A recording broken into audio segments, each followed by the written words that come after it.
fin 2019, ce sera un train toutes les 10 minutes qui permettra de rejoindre Genève en moins de 20 minutes. Donc à ce titre-là, c'est un redimensionnement de la gare d'Annemasse qui doit avoir lieu pour l'horizon fin 2019 et qui nécessite de créer de nouveaux espaces publics, de créer de nouveaux services, de créer un nouveau quai. Et à ce titre-là, OBM est à la charge de réaliser un peu plus de 1000 mètres carrés de bureaux dans un bâtiment du périmètre. Cet ancien bâtiment qui était une halle matérielle attenante à une rotonde.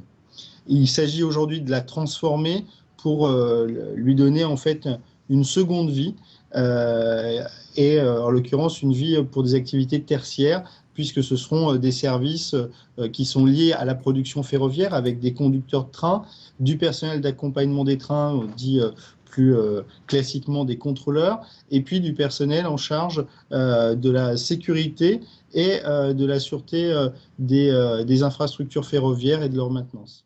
D'où l'idée également de se servir donc d'un bâti existant pour optimiser les coûts de construction, c'est-à-dire réutiliser tout ce qui pouvait l'être, entre guillemets.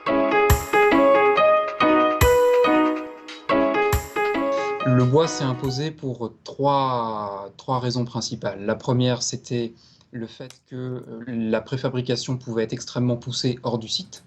Et donc, en termes de nuisance sur le chantier, on était sur un chantier sec avec des opérations de montage relativement simples et légères.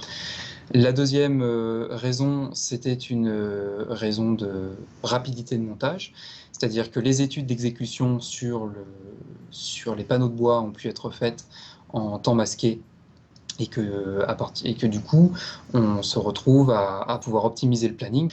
Et enfin, la troisième raison, c'est une raison de coût, puisque on s'est mis assez rapidement d'accord sur les prestations, le niveau des prestations à fournir dans ces locaux et sur l'ambiance, qui sera relativement industrielle, mais en écho au site.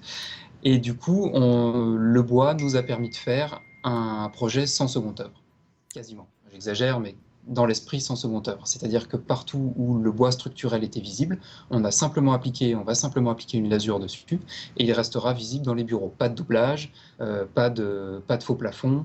Bref, partout où le bois était visible, on le laisse nu, brut. Et du coup, on se retrouve à minimiser les opérations toujours un peu compliquées, toujours un peu longues, toujours un peu fines, on va dire, de second œuvre.